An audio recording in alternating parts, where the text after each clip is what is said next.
Hello friends, welcome to our channel that is Let's Learn C-Risk.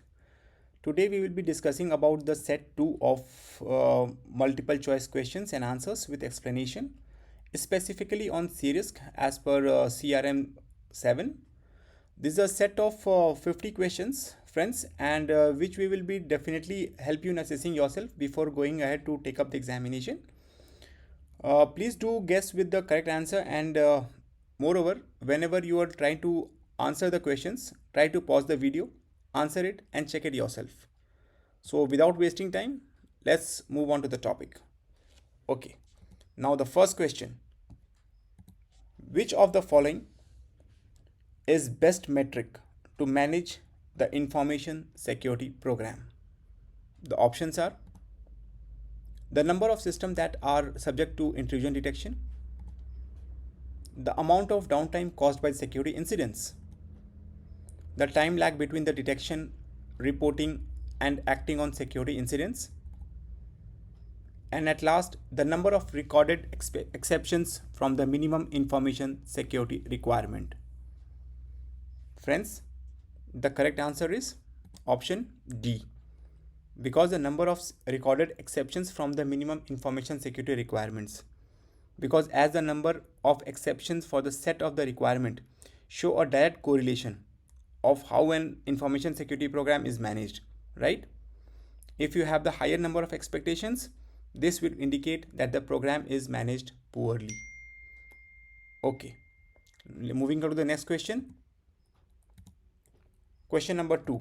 Which of the following is most critical observation when system configuration files for a critical enterprise application system are being reviewed? The options are: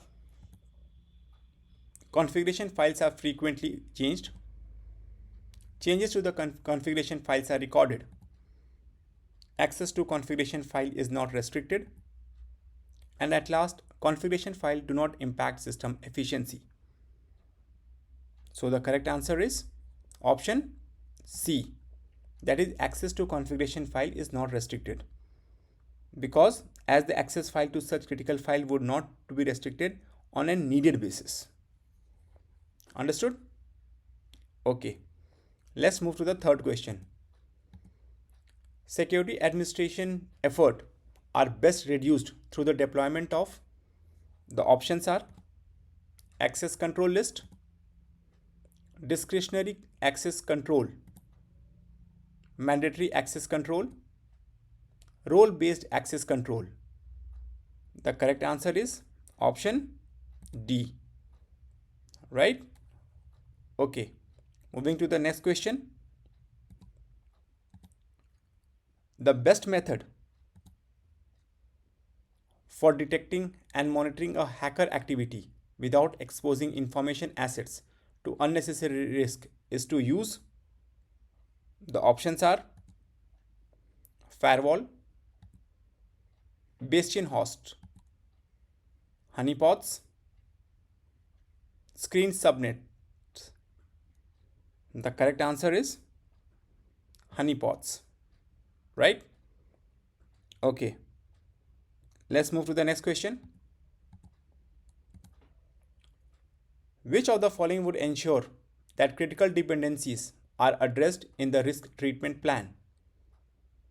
The options are: implement the risk treatment strategy for all possible risk, verify the accomplishment of the business objective through a top-down process review,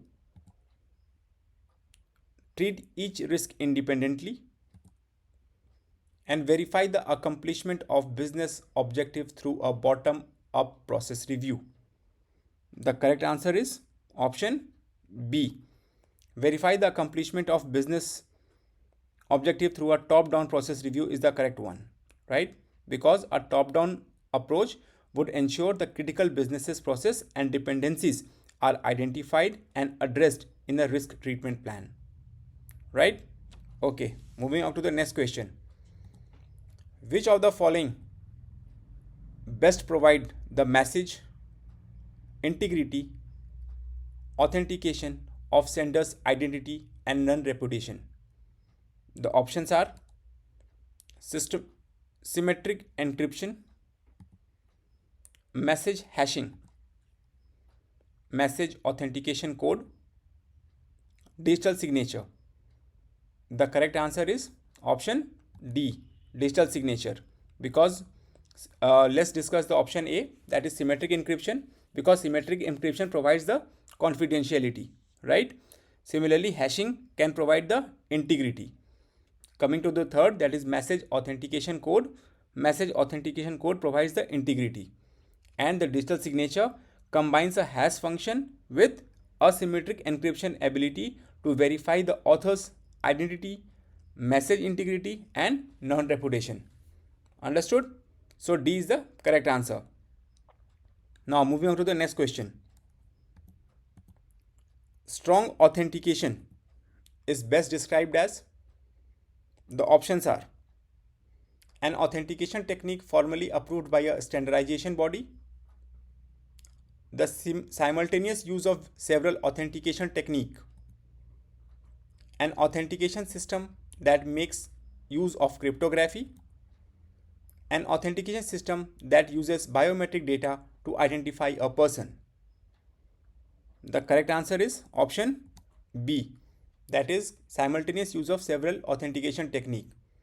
Okay, let's discuss the option A, that is an authentication technique formally approved by a standardization body. The use of standardization authentication technique in itself does not imply the strong authentication, right?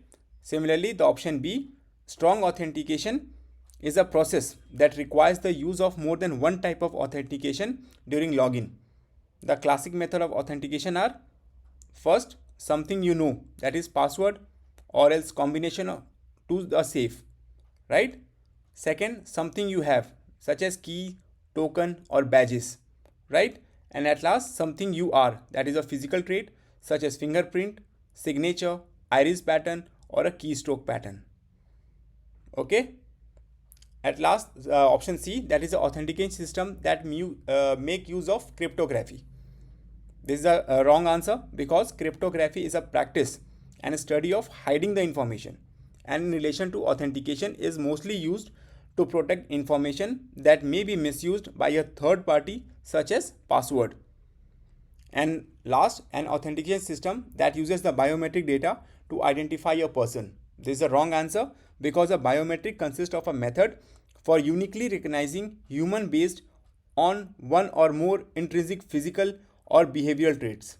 It can help strengthen the authentication process, but in itself does not imply strong authentication. Understood? Okay, let's move to the next question, that is question 8. Which of the following is most useful in managing increasingly complex deployment? Right? The options are policy development, a security architecture, senior management support, or standard based approach. The correct answer is option B, that is a security architecture. Okay, let's discuss one by one. That is option A, policy development. Although policies guide direction, but they do not effectively enable complex deployment. Understood? So, moving to the option B, which is correct answer. Why it is correct? Security architecture, because deploying complex security initiatives and integrating a range of diverse projects and activities are more easily managed with the overview and relationship provided by the security architecture, right? Coming on to the option C, that is which is incorrect, because senior management support, because the senior management support is important yet is insufficient to ensure deployment. Similarly, a standard based approach, a standard may provide metrics for deployment, they do not effectively enable the complex deployment, right? Okay, moving on to the option next question. Question 9. When configuring a biometric access control system that protect a high security data center, a system sensitivity level should be set to, the options are a lower equal error rate, a higher false acceptance rate, a higher false reject rate, a crossover error rate exactly. So the correct answer is option C, a higher false reject rate. Okay, let's discuss one by one. A lower equal error rate. When adjusting a sensitivity of a biometric access control system, the value of false acceptance rate, that is, and false reject rate adjust inversely, right? At one point, what happens? The two value, right? They intersect and are equal. So this condition creates the equal error rate, right? Also called a crossover rate, which is a measure of a system accuracy. Understood? Similarly, a higher false acceptance rate. Higher false acceptances is not desirable for a biometric system. Protecting a high security rate data center because it is prone to falsely granting access to unauthorized individuals. Okay. Coming up to the option C, that is which is correct, because a higher false reject rate in which what happens, like a biometric access control system, right, are not infallible. When tuning the solution for a high security data center, the sensitivity level should be adjusted to give preferences other than a this false reject rate, right, in which the system will be more prone to falsely reject access to a valid user than to falsely grant access to an invalid user, right? In a very sensitive system, it may be desirable to minimize the number of false accepts unauthorized people allowed access. Understood? So to do this, a system should be tuned to be more sensitive, which will increase the number of a false reject authorized people not allowed access. Similarly, the option D, that is the crossover error rate exactly, it is an incorrect answer, because while the crossover error rate is a measure of a system accuracy, the best solution for a biometric access control system that protects a high security data center is to are on the side of a false rejects, right? Okay, next, moving to the next question. Question 10. Which of the following is the best control for securing data on a mobile universal serial bus drives? Right? Options A, requiring authentication when using USB device,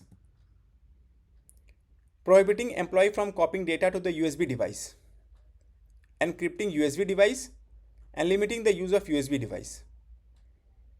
The option correct answer is encrypting USB device, right? Let's discuss one by one. Option A, that is requiring authentication when using the USB device. Friends, what happens? Authentication is an act of verifying the identity of a user, system, right? Services, etc., in which the authentication is generally coupled with identification and the delivery of access privilege by itself. It is not a strong security measure. Understood? Similarly, prohibiting employees from copying data to USB device, that is option B, which is incorrect, because prohibiting employees from copying data to the universal serial bus, that USB device, is a directive control that is challenging to enforce. It is not a strong security measure. Understood? Similarly, encrypting USB device, it is correct because encryption provides the most effective protection of the data on mobile devices. And at last, limiting the use of USB device, it is incorrect because limiting the use of USB device is a preventive control that is challenging to enforce. It is not a strong security measure, right? Okay, moving on to the next question. Question 11, that is which of the following is most effective against effective measure against insider threat to confidential information? The options are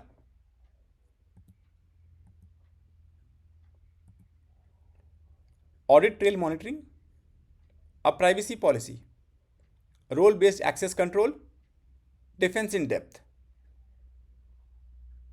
The correct answer is role based access control. Understood? Okay, let's move on to the next question. That is question number 12. Which of the following is the most important requirement for setting up an information security infrastructure for your new system? The options are performing a business impact analysis, considering personal device as a part of security policy, basing the information security infrastructure on the risk management assessment, and at last, initiating an IT security awareness campaign, training and familiarization. The correct answer is basing the information security infrastructure on the risk assessment. Okay, let's discuss one by one.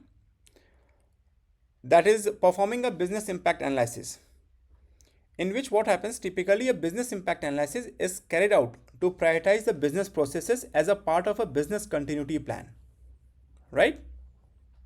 So this cannot be the answer. Coming down to the option B, that considering a personal device as a part of security policy. This is wrong because a personal device should be considered as a part of security policy. They are not the most important requirement, right? Third, that is basing the information security infrastructure on a risk assessment. In this, the information security infrastructure should be based on the risk assessment. Understood? And at last, initiating an IT security awareness campaign, training and familiarization. Initiating an IT security training may not be important for the information security infrastructure. Moving on to the next. Who grants the formal authorization for user access to a protected file? The options are the process owner, the system administrator, the data owner, the security manager. The correct answer is option C, that is the data owner. Let's discuss one by one. Process owner. Who is the process owner? The process owner is responsible for granting access to a specific business processes, right? Similarly, system administrator. Who is system administrator? A system administrator is the data custodian. Understood? And they are responsible for safe custody, transport and storage of data, and therefore they grant access to the data on approval from the data owner. Understood? Coming to the data owner, they are the formal authorization for user access to the protected file, right? And the security manager is responsible for enforcing security protection according to the data owner's requirement, right? So the option C is correct answer. Okay, moving on to the next, that is question number 14. Which of the following concept of data validation is most likely to be a value of enterprise reviewing transactions data for fraudulent activity? The options are reliability, duplicates, reasonableness and validity. The correct answer is reasonableness, right? Let's discuss one by one. That is option A, reliability. Reliability considers the integrity of the data, right, that extracted from the system. While it is not impossible for criminals to cause changes to an IT system as a means of disguising their activities or reviewing transactional data, or for reliability is not a primary means of fraud detection. Understood? So reliability is typically called into questions only after fraudulent activity is discovered through other means, right? Coming out of the duplicates, that is why it is incorrect answer, because duplicate transactions occur in IT system, right, and must be addressed. The presence of duplicates may be legitimate activity. Further checks are required to identify whether the duplicate transactions are a result of fraud or not, right? And third, the reasonableness. Reasonableness considers reliability, validity and duplicate transactions. It identifies values that are substantially different from the norm and route them for additional scrutiny. Understood? So coming on to the validity. Validity involves matching data to definitions in a table layout, right, in which the extracted data that are invalid indicate a system problem but not necessarily fraud, nor is fraud generally correlated with invalidated data. Further checks are required to identify whether invalid data is a result of fraud or not, right? So the option C is correct. So moving ahead to the next question, that is question number 15. That is, the question is, the enterprise recently developed a breakthrough technology, right, that could provide a significant competitive edge. Which of the following first govern how this information is to be protected from within the enterprise, right? The options are the data classification policy, the acceptable use policy, encryption standard, the access control policy. So correct answer is data classification policy. Okay, let's discuss one by one. Coming up to the option A, which is correct, that is the data classification policy. In this, what happens? A data classification policy describes the data classification category, right, or level of protection to be provided for each category of data, and roles and responsibility of potential users, including data owners. Understood? So that's the correct answer. Coming on to the option B, that is acceptable use policy, which is incorrect because an acceptable use policy is oriented more towards the end user. Understood? And therefore, it does not specifically address which control should be in place to adequately protect information. Similarly, encryption standard, in this the mandated level of protection as defined by the data classification policy should drive which level of encryption will be in place. Understood? And option D, that is access control policy, which is incorrect because in this the mandated level of protection as defined by the data classification policy should drive which access control will be in place. Understood? Okay. Moving to the next. Question number 16. Who grants the formal authorization for user access to a protected file? The options are option A, the process owner, option B, system administrator, option C, data owner, and option D, security manager. The correct answer is option C, data owner. Okay, let's discuss one by one. Process owner. Who are the process owner? The process owner is responsible for granting access to a specific business processes, right? Similarly, system administrator. System administrator is a data custodian and is responsible for safe custody, transport, and storage of data, and grant access to the data on approval from the data owner. Similarly, data owner. The data owner grant formal authorization for user and to access the protected file. And at last, the security manager. The security manager is responsible for enforcing security protection according to the data's owner's requirement. Since this is a repeated question, definitely you people would have answered in an easier way, right? Moving on to the next, that is question number 17. Which of the following activity is an example of risk sharing? The options are moving a function to another department, selling a product or services to another company, deploying redundant firewall, and contracting with the third party. The correct answer is contracting with the third party. Moving on to the next question, question number 18.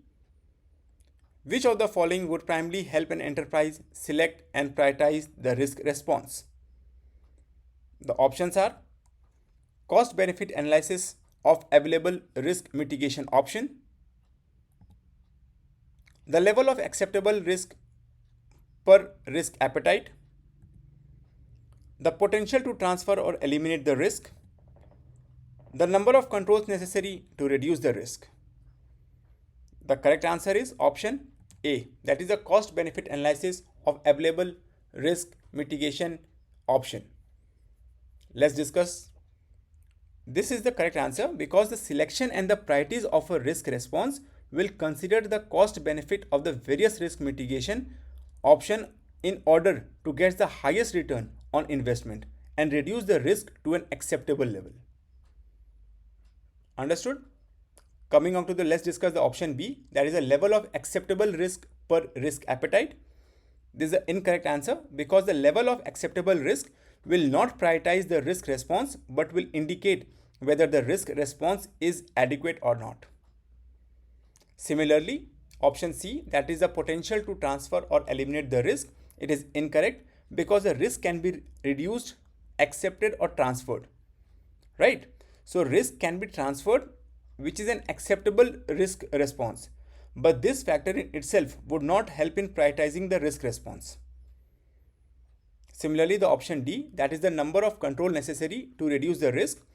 In this, the priority of the risk mitigation will not be based on the number of control necessary to reduce the risk, but rather on the implementation of the control with the greatest cost benefit. Right? Okay, moving on to the next question. Purchasing insurance is a form of, options are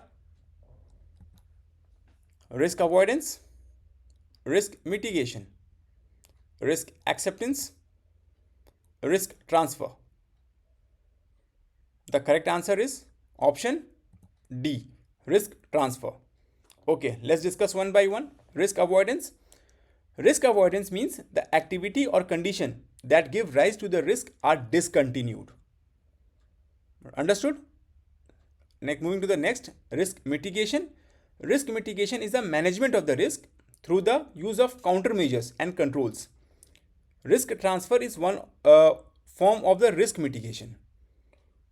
Right? Okay. Let's moving to the next, that is risk acceptance. Risk acceptance means that no action is taken relative to a particular risk. Loss is accepted if it occurs. Right? Moving on to the option D, that is risk transfer. That is correct answer because the transferring the risk typically involve insurance policy to share the financial risk. Right? Okay. Moving to the next question, question 20. Which of the following activity is most important in determining the risk mitigation strategy?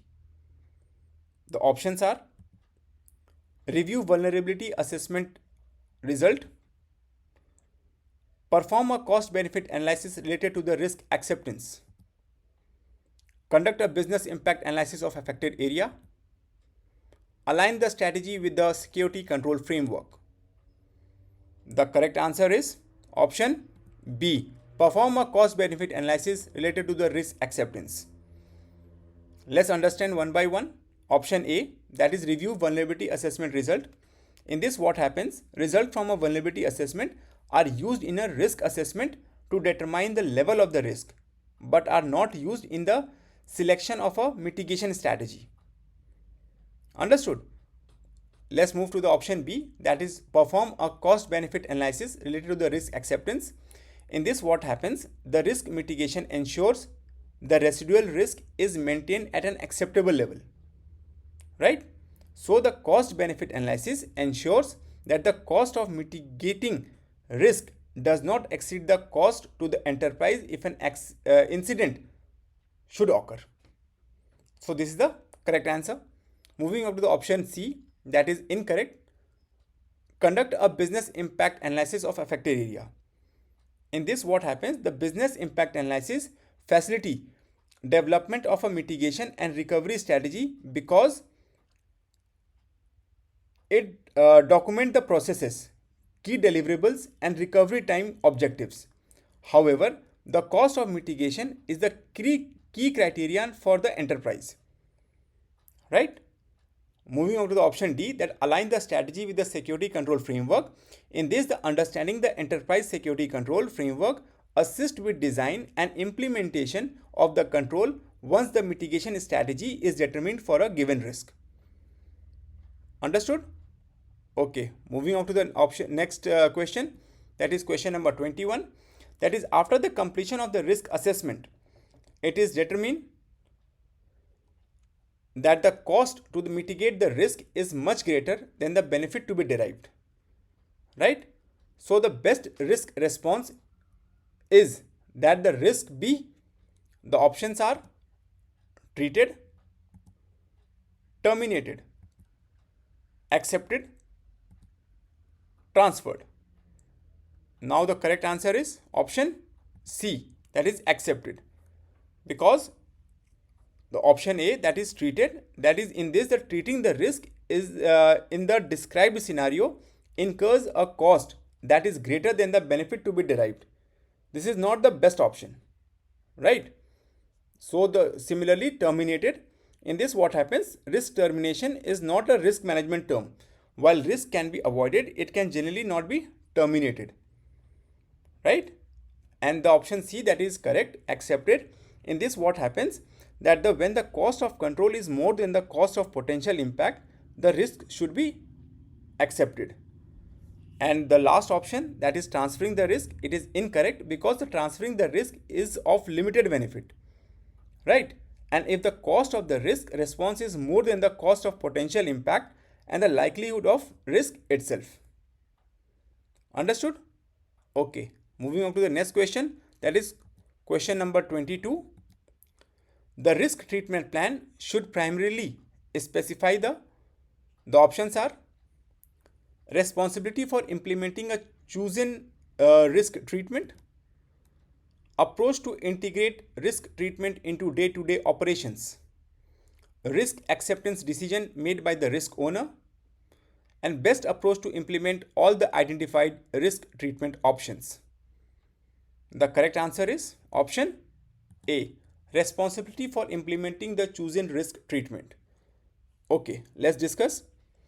This is the correct answer, because a risk treatment plan will provide the details needed to implement the risk treatment option, right? And the selected control, including the responsibility for implementing the chosen risk treatment. Understood? Coming on to the option B, that is approach to integrate risk treatment into day-to-day operation. In this what happens, integrating the risk treatment into day-to-day operations is not a part of risk treatment plan, but a part of risk strategy, right? Okay, moving on to the next option, that is risk acceptance decision made by the risk owner. In this, the risk is already accepted by the risk owner. A risk treatment plan is not required, right? And last option, that is incorrect, because the best approach to implement all the identified risk treatment option. In this, it may not be necessary or feasible to implement all identified risk treatment option. Understood? Okay, let's move to the next question. In the event that is that available resource for the risk treatment are not sufficient, the risk treatment plan should, right? The options are: define the priority across all treatment to assist in resource allocation, recommend postponing the treatment until resources available, recommend reassessing the risk treatment option, and suggest increasing the priority of a treatment to ensure the resource availability. The correct answer is option A, define the priorities across all treatment to assist in the resource allocation. Because when the available resources for treating the risk are not sufficient, the risk treatment plan should include the prioritization of the risk so resources can be properly allocated, right? Similarly, recommended postponing the treatment until resources are available. In this, the postponing the risk treatment activity until resources available may not be the most appropriate option, as the prioritization should drive the resource allocation. Understood? Coming to the option C, that is recommended reassessing the risk treatment priorities. In this, prioritization of risk treatment option has already been determined through a defined process, right? So without assigning any priorities to the risk, the reassessment of option would not be the most appropriate recommendation. And at last, suggest increasing the priorities of a treatment to ensure the resource availability. In this, suggesting the higher priority to the treatment would not consider the priority of other effort in the risk treatment plan. Right? Okay. Moving on to the next question. That is question number 24. A new data protection regulation directly affect an enterprise. Right? What information should the risk practitioner gather to best ensure compliance? Right? So the options are: list of control that must be implemented to achieve and maintain compliance, gap associated with existing control and control owners, risk scenario with potential impact on compliance, the enterprise's risk appetite. The correct answer is option C, that is risk scenario with a potential impact on compliance. Let's discuss one by one. The option A, that is a list of control that must be implemented to achieve and maintain the compliance, right? In this, the list of control that must be implemented to achieve and maintain compliance will be created after the business decision regarding compliance itself, right? Similarly, gap associated with existing control and control owners. This is the second option, option B, which is incorrect because the control gaps will be useful after a business decision regarding compliance, right? Similarly, option C, that is correct, that is the risk scenario with a potential impact on compliance, because risk scenario should indicate the potential effect of non-compliance with the new regulation and guide management in evaluating whether the cost of compliance outweighed the cost of non-compliance and align with the enterprise risk tolerance. Understood? So, understanding the impact of compliance versus non-compliance will inform decision making, without which controls are ultimately implemented to achieve and maintain compliance. Right? Similarly, going ahead with option D, that is enterprise risk appetite. The enterprise risk appetite will suggest risk scenario that inform business decision regarding compliance. Right? That's why option C is correct. Moving on to the next question, that is question number 25. An enterprise has outsourced several business functions to a firm in another country, including IT development, data hosting and support. What is the most important question the risk professional will ask in relation to the outsourcing arrangement? Options are: our policies are produced in place to handle the security exceptions? Is the outsourcing supplier meeting the terms of a service level agreement? Is the security program of an outsourcing provider based on an international standard? Are specific security control mandated in the outsourcing contract or agreement? The correct answer is option D, that is, are specific security control mandated in the outsourcing contract agreement. Let's discuss one by one. That is option A, are policies and procedures in place to handle security exceptions? It is incorrect because there should be a policy and procedure to handle incident or exceptional circumstances. However, this is not the most important consideration. Right? Okay, moving on to the next. Is the outsourcing supplier meeting the terms of the service level agreement? In this, whether the provider meet the service level agreement is of concern to the outsourcing enterprise and the auditor. However, this is not the most important consideration. Understood? Similarly, is the security program of outsourcing provider based on an international standard? Option C, which is incorrect because the contract should stipulate the required level of security and the risk management. Right? Basing the security program on a recognized international standard may be an excellent foundation for the security program, but is not the most important consideration. Similarly, the option D, which is correct, which specify that are specific security controls mandated in the outsourcing contract or agreement. In this, without enumerating security requirement directly in the outsourcing contract, the outsourcing company has no assurance that the provider will comply with specific security requirement. Right? Okay, moving on to the next question. Question 26, that which of the following is best way to ensure that contract programmers comply with organizational security policy? The options are: have the contractors acknowledge the security policy in writing, performing periodic security review of the contractors, explicitly refer to contractors in the security standards. Create penalties for non-compliance in the contracting agreement. The correct answer is option B. Perform periodic security review of the contractors. Let's discuss one by one. The option A, have the contractors acknowledge the security policy in writing. Right? In which what happens? Written acknowledgement. Understood. Written acknowledgement of security policy do not help detect the failure of contract programmers to comply. So this is the incorrect answer. Moving on to the next option, that is option B, which is correct, that they perform periodic security review of the contractors. In this, the periodic review are the most effective way of obtaining compliance because they provide insight into which contractors are following organizational policies and which are not. Right? Similarly, option C, that is explicitly refer to contractors in the security standard. In this, referring to the contract program within the security standards do not help detect the failure to contract programmers, right, to comply with organizational security policies. Understood?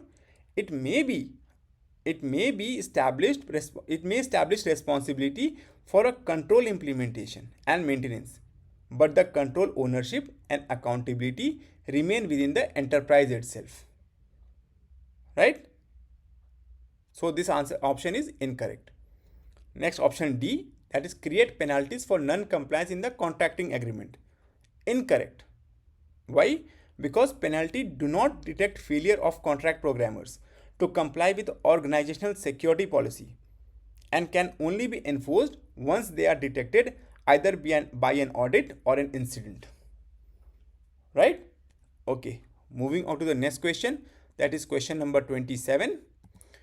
Which of the following would best measure the effectiveness of operational control? The options are control matrix, key performance indicator, statement of applicability, key control indicators. The correct answer is option D, key control indicators. Let's discuss one by one. That is option 1, control matrix. The control matrix is a tool used to analyze a system flowchart, right? To determine the control plan appropriate to a process and to relate those plans to the control goals of the process. Similarly, key performance indicator. In the key performance indicator, do not measure the effectiveness of operational risk control. And at option C, that is statement of applicability. In this, the statement of applicability is specific to the ISO 27001 standard. And although it has a list of control, it will not help in measuring the effectiveness of particular operational risk control. Right? And similarly, option D, which is correct, because the key control indicators are also referred to as a control effectiveness indicator, are metrics that provide information on the degree to which a control is working. Right? Moving on to the next question, question number 28. The greatest benefit of implementing a risk treatment plan is option A, to reduce the impact and likelihood of risk occurrence, to identify the unmitigated risk that can be transferred, to exploit the risk to a test organizational preparedness, to enhance the overall risk appetite of the enterprise. The correct answer is option A, to reduce the impact and likelihood of risk occurrence, because implementing the risk treatment plan reduces the negative impact and likelihood of risk occurrence. Right? This is the correct answer. Coming out to the option B, which is incorrect, because in this the identify a unmitigated risk that can be transferred. Right? In transferring is not only the response option for unmitigated risk. Understood? Similarly, option C, to exploit the risk to a test organizational preparedness. In this, the exploiting the risk is not the aim of a risk treatment plan and can create more risk. Similarly, to enhance the overall risk appetite of the enterprise, In this, the risk appetite is established to identify the level of acceptable risk in an enterprise.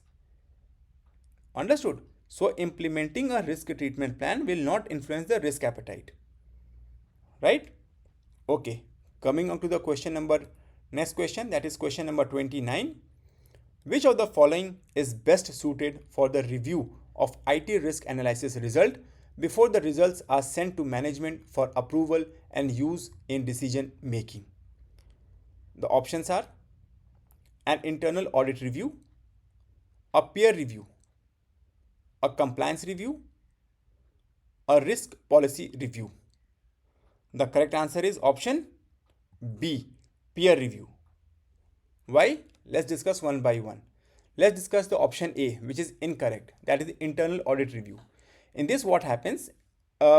Internal audit review is not the best suited for the review of IT risk analysis result. Right? Because internal auditing is an independent objective assurance and consulting activity designed to add value and improve an enterprise's operation. Right? It helps an enterprise accomplish its objective through a systematic, disciplined approach to evaluate and improve the effectiveness of risk management, control, and governance process. Right? Next, option B, that is peer review, because it is effective, efficient, and a good practice to perform a peer review of IT risk analysis result before sending them to management. That's why it's a correct answer. Similarly, option C, that is incorrect, a compliance review, because a compliance review is not best suited for the review of IT risk analysis result. Understood? Because the compliance review measures the conformance with a specific, measurable standard. Right? Coming to the option D, that is a risk review policy. A review of the risk policy may change the content and methodology of the risk analysis eventually. But this is not the way of reviewing the IT risk analysis result before sending them to the management. That's why it's the incorrect answer. Right? Okay. Moving on to the next question. Question number 30. That which of the following choices is the most important critical success factor of implementing a risk-based approach to the system development life cycle? The options are existence of a risk management framework, defined risk mitigation strategies, compliance with the change management process, adequate involvement of business representative. The correct answer is option D, adequate involvement of business representative. Let's discuss one by one. Option A, that is existence of a risk management framework, that is incorrect because it does not necessarily ensure compliance and success during the system development life cycle. Right? Similarly, option B, that is defined risk mitigation strategy. In this, understanding the defined risk mitigation strategy will help the enterprise manage risk effectively. However, adequate involvement of business representative is still required. Similarly, coming ahead with the option C, that is compliance with the change management process. In this, what happens? Although compliance with the change management process is critical success factor for a system development, it is not the most important one. Understood? Similarly, moving to the option D, that is which is correct, because in this that is critical success factor for system development is the adequate involvement of a business representative, which includes the management, user, quality assurance, IT, privacy, legal, audit, regulatory affairs, or compliance team in a high risk regulatory situation. Right? So option D is correct. Moving on to the next question. Question number 31. The implementation of unjustified control is most likely to result in. The options are an increase in residual risk related to control, a decrease in residual risk related to control, an ineffective monitoring of the related controls, a smaller return on IT investment. The options correct answer is a small return on IT investment. Right? Let's discuss one by one. the option A, which is incorrect, an increase in the residual risk related to control. In this, the residual risk will not increase as a result of unjustified control. However, if controls that do not support business objective are implemented, the enterprise may place focus on less critical activities. Right? Similarly, a decrease in the residual risk related to the control, it is incorrect because the residual risk will not decrease as a result of unjustified controls, right? However, if controls that do not support businesses objective are implemented, the enterprise may place focus on less critical activities, right? Coming to the option C, an ineffective monitoring of the related control. In this, the monitoring will not be impacted by an unjustified control. Rather, monitoring will be performed on control that do not provide value toward achieving the business objectives. Understood? So this is an incorrect answer. Similarly, coming to the option D, which is correct, like a smaller return on the IT investment. In this, the enterprise that have a large suite of control that do not relate to the critical objective have a greater likelihood of decreasing their return on IT investment due to the cost of implementing those controls. Right? Okay. Let's move to the next question. That is question number 32. Which of the following should be in place before a black box penetration test begin? The options are a clearly stated definition of scope, previous test result, proper communication awareness training, and incident response plan. The correct answer is option A, that is a clear stated definition of scope, because it ensures a proper understanding of risk and success criteria. Right? Similarly, option B, which is incorrect, that states previous test result, because the previous test result may help define the scope. Right? Similarly, option C, that is proper communication awareness training. In this, communication awareness training are not a necessary requirement. Right? And similarly, option D, that is incident response plan, because an incident response plan is not a necessary requirement. In fact, a penetration test could help promote the creation and execution of the incident response plan. Right? Okay. Moving to the next option. Next question, that is question number 33. The best reason to implement a maturity model for the risk management is to.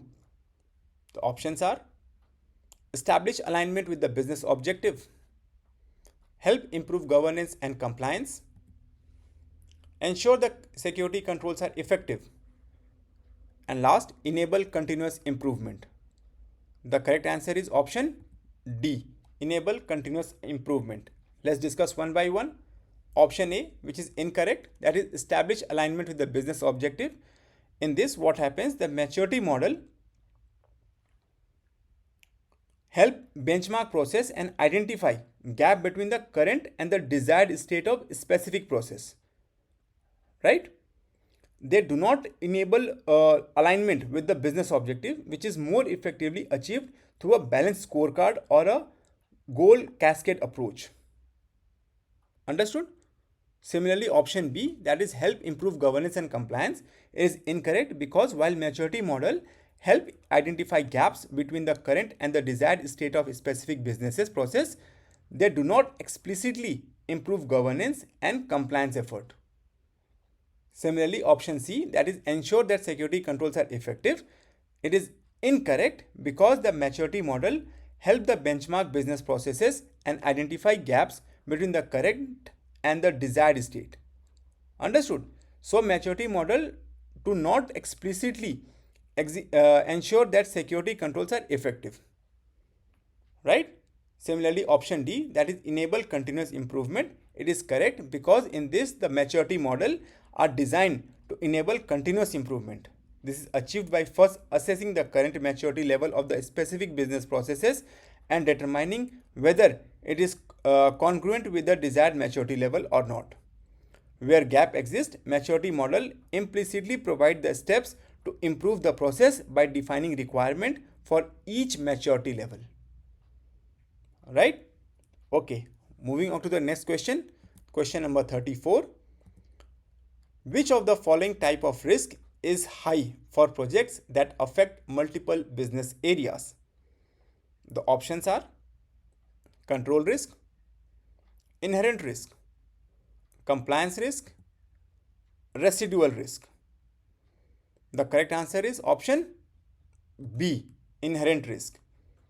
Because option A, which is incorrect, that is control risk, it may be high, but it would not it would follow the from failure to identify, evaluate or test internal control, not from the number of users or business area affected.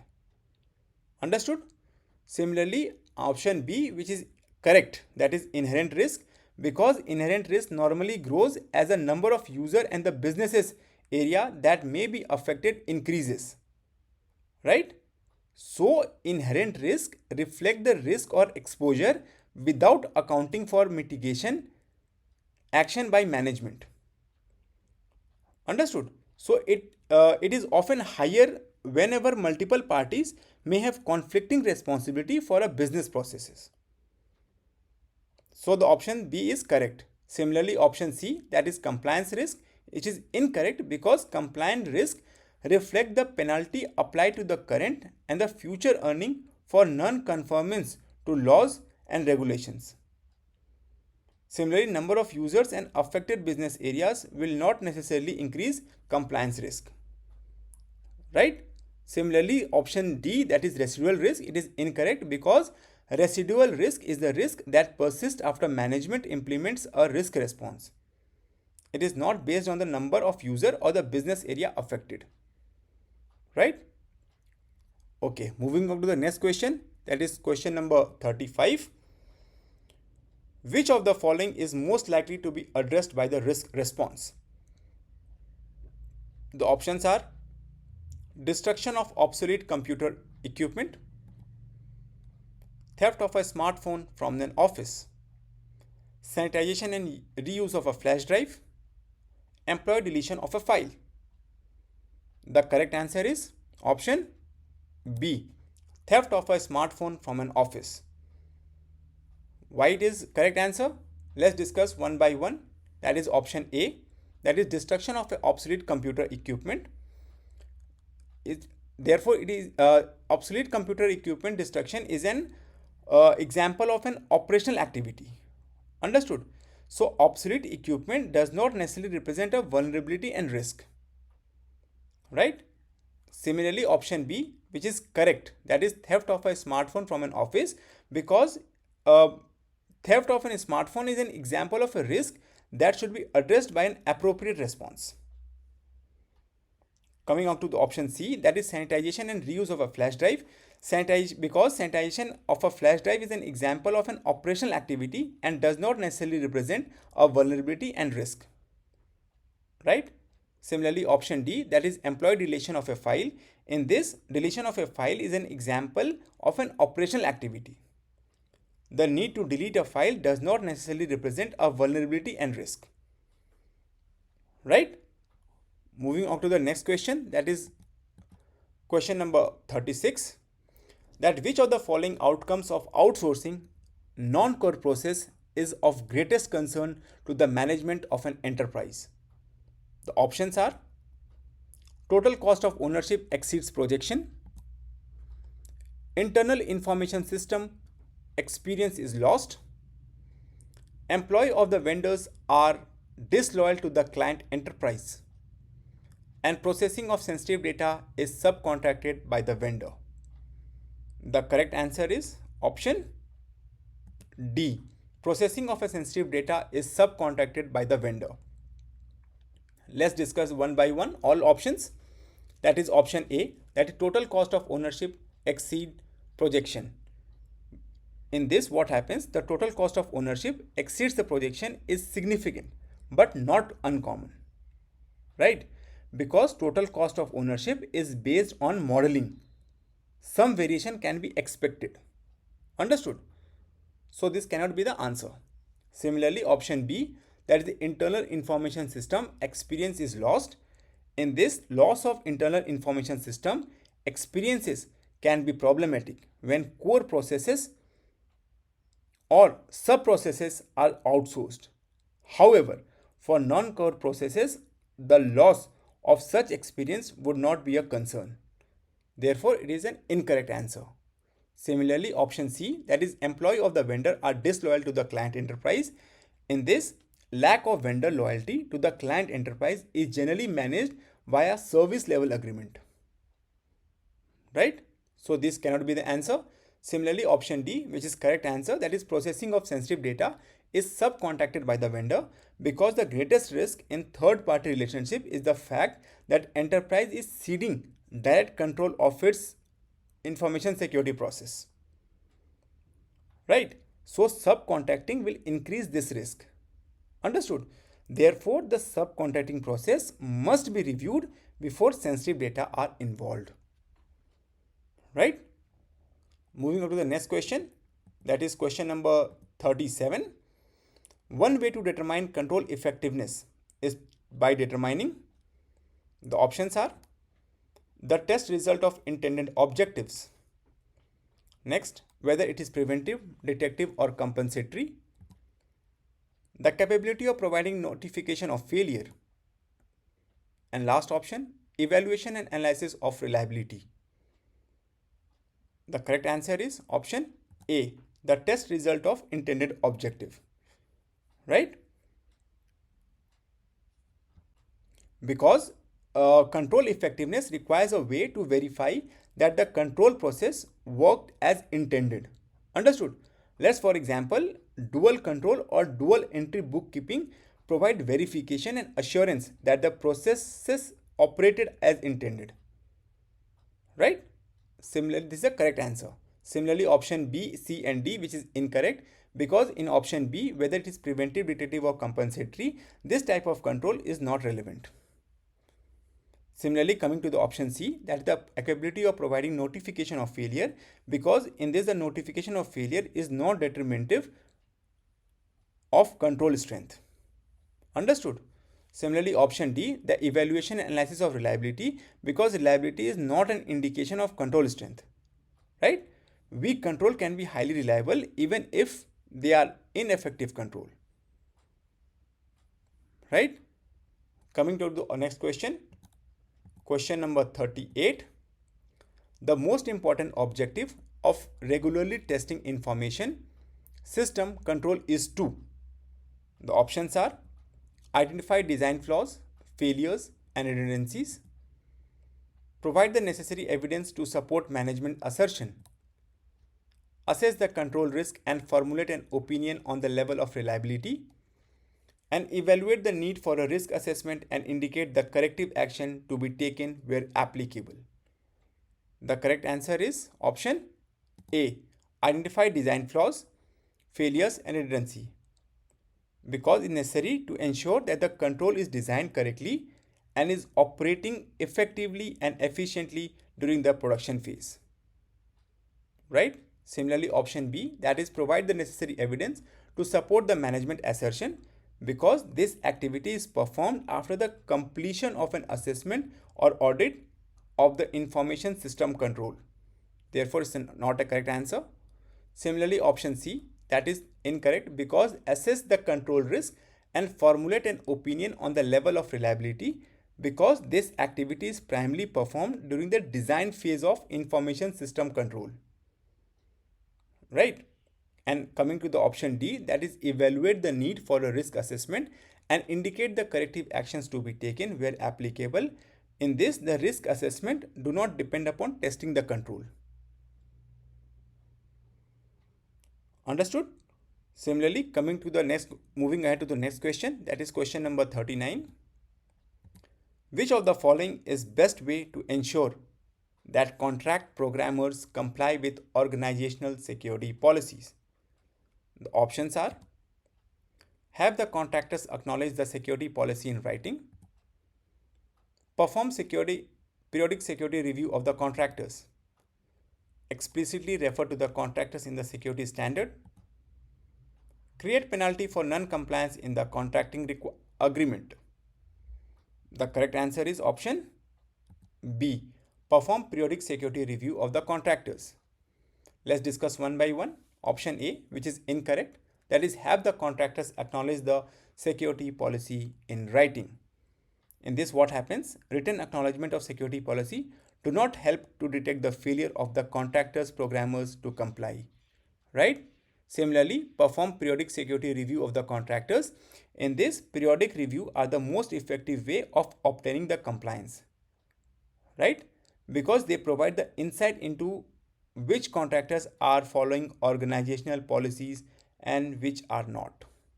Therefore, it is a correct answer. Similarly, option C, that is incorrect, that is explicitly refer to the contractors in the security standard. In this, referring to the contract programmers within the security standards does not help detect the failure of contract programmers to comply with organizational security policies. It may establish responsibility for a control implementation and maintenance, but the control, ownership and accountability remain within the enterprise itself. Right? Similarly, coming to the option D, that is create penalty for non-compliance in the contracting agreement. In this, penalty do not help detect failure of contract programmers to comply with the organizational security, right? And can only be enforced once they are detected either by an audit or an incident. So this is the incorrect answer.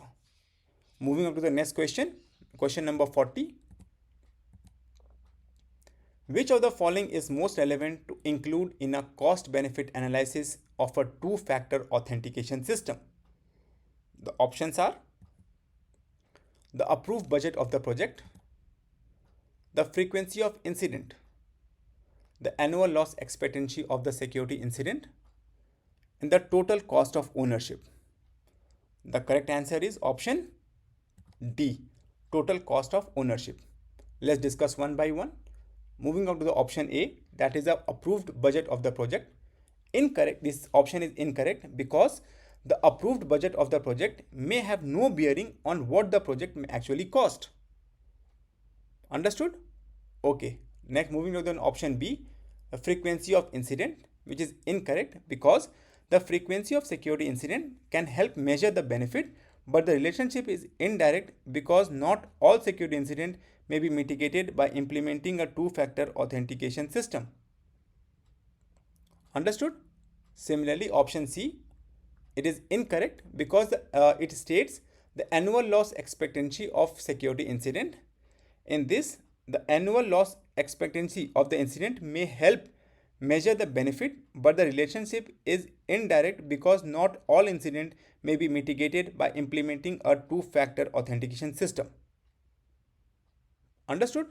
Similarly, option D, the total cost of ownership, it is correct because the total cost of ownership is the most relevant piece of information to be included in the cost benefit analysis because it establishes the cost baseline that must be considered for the full life cycle of the control.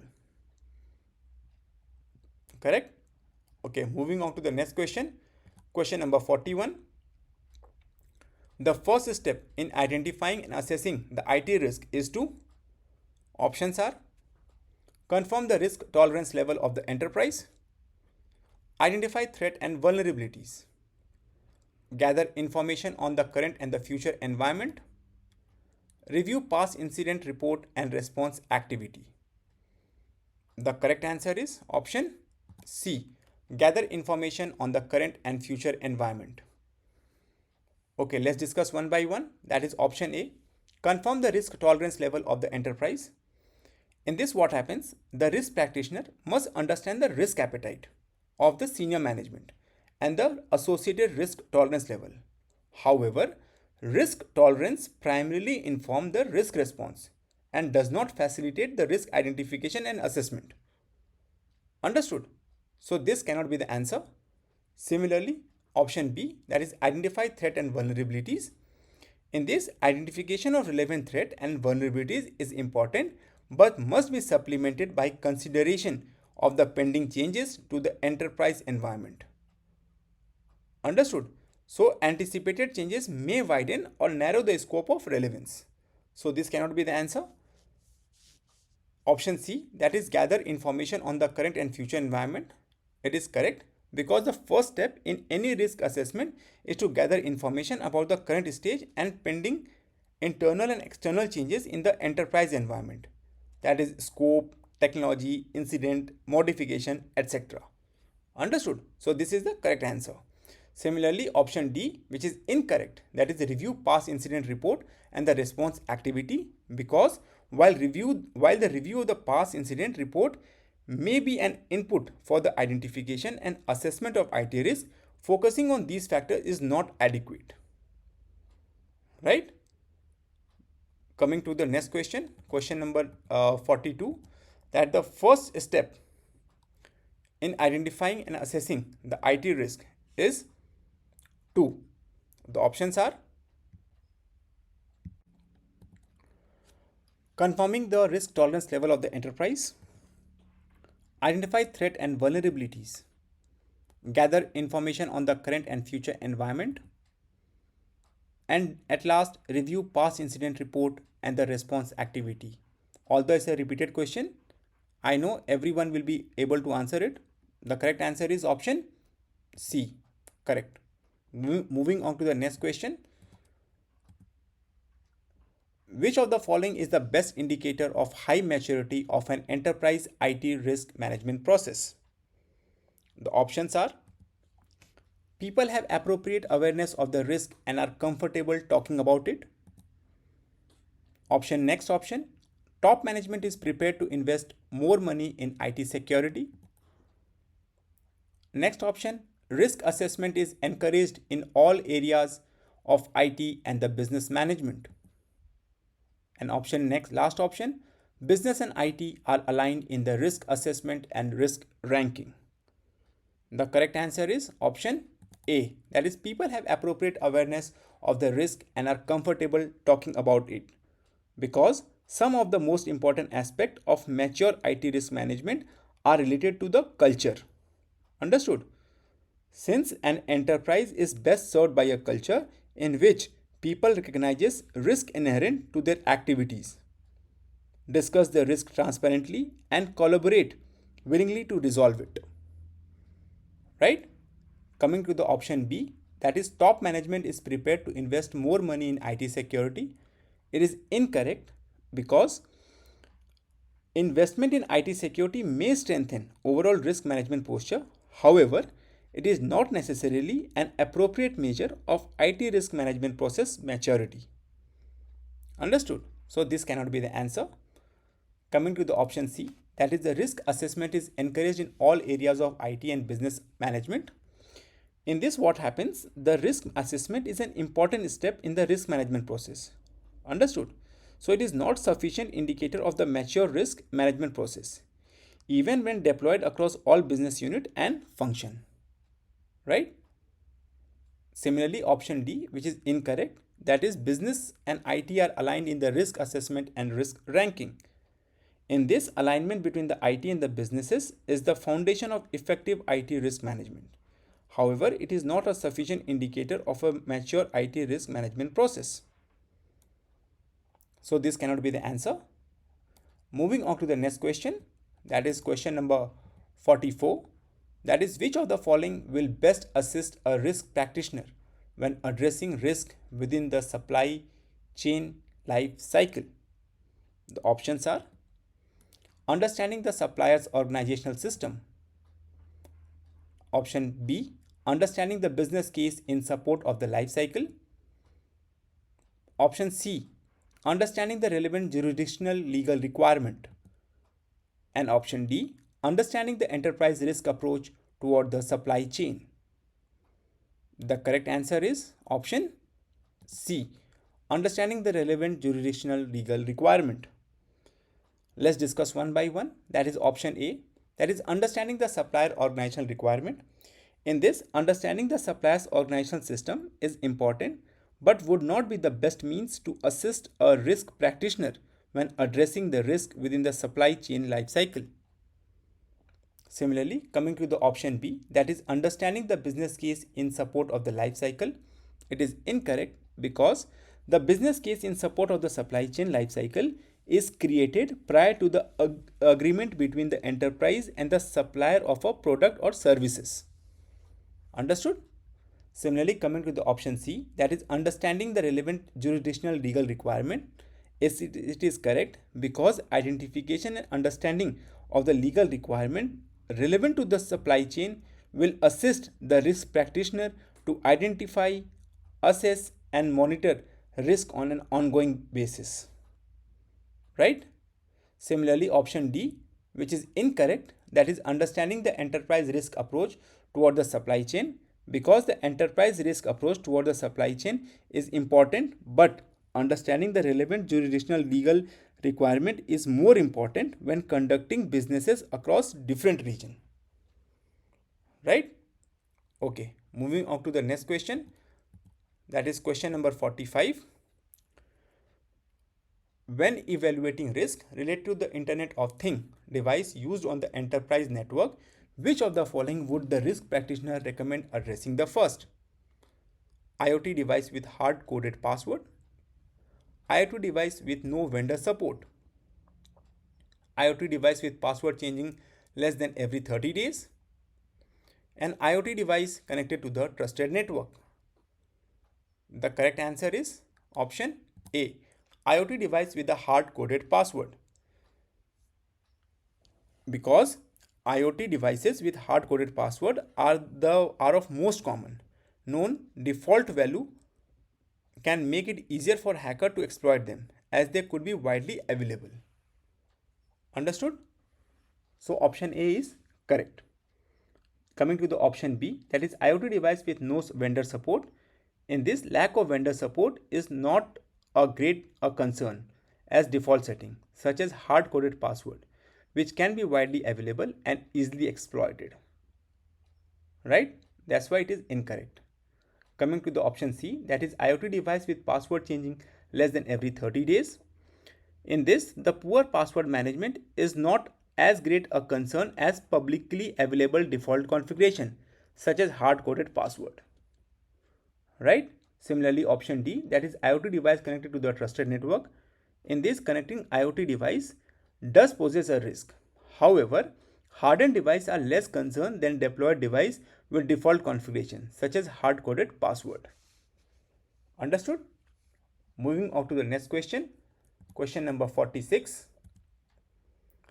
Which of the following is the most desirable strategy when developing the risk mitigation option associated with the unavailability of IT services due to a natural disaster?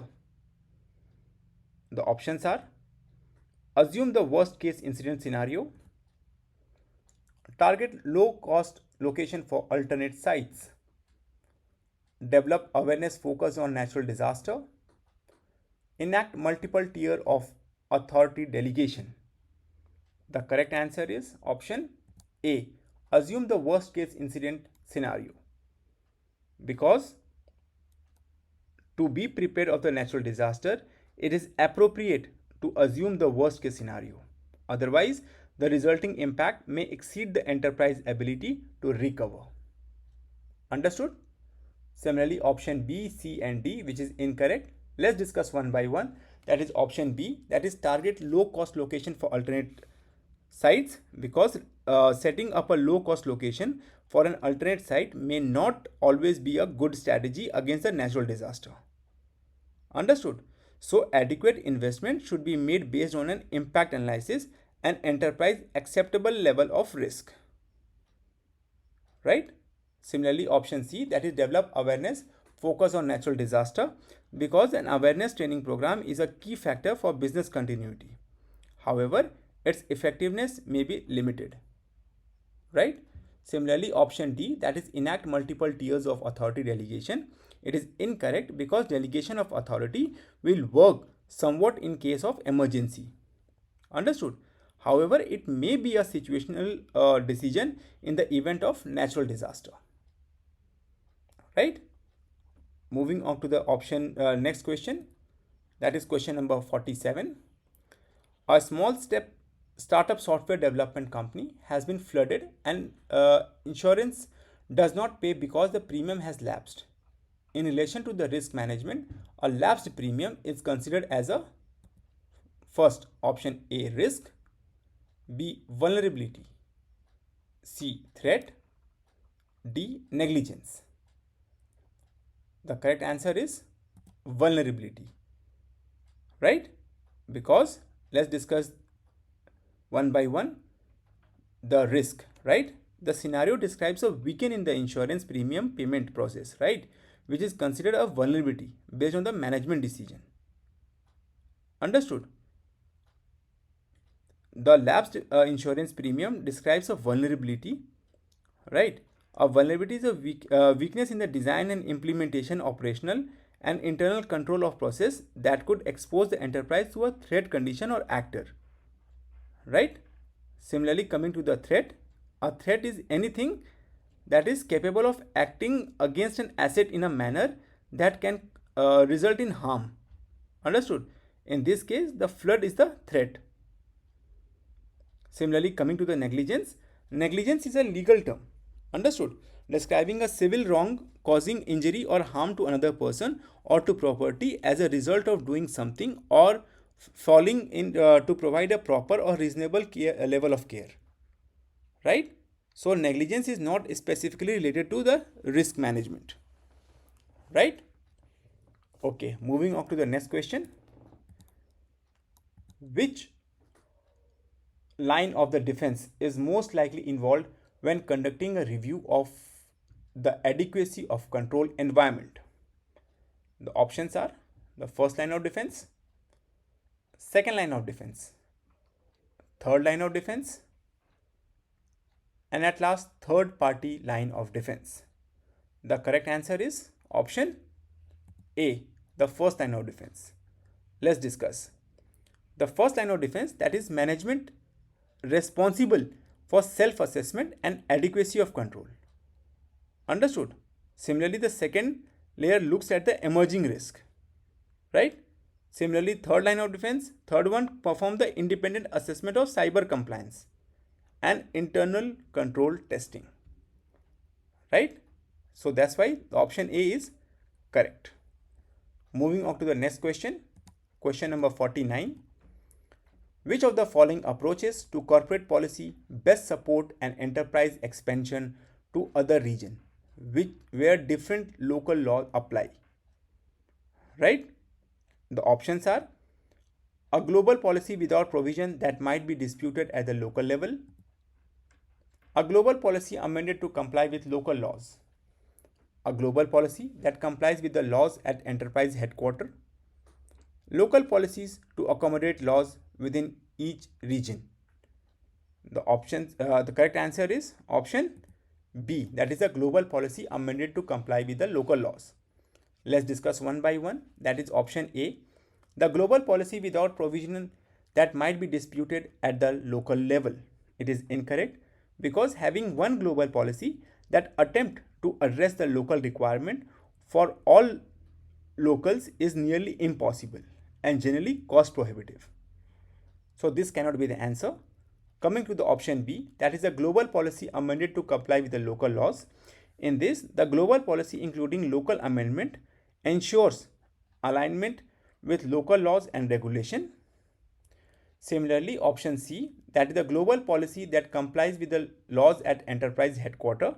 In this, policies tailored exclusively to laws governing the enterprise headquarters, right? So without providing for local laws and regulation will expose the enterprise to risk of legal action and political and reputational loss, right?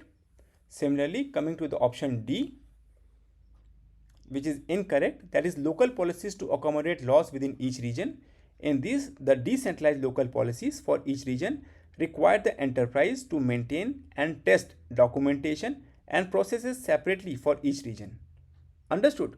So this approach can become extremely expensive and may fail to leverage common practices entailed in a global policy that is amended locally. Right? So this cannot be the answer. So option B is correct. Coming to the question number 50, that is the last question of today's series. Which of the following group would be the most effective in managing and executing an organization risk program? The options are mid-level management, senior management, frontline employees. Option D, incident response team. The correct answer is option A, that is mid-level management, because mid-level management staff are the best to manage and execute an organization risk management program, right?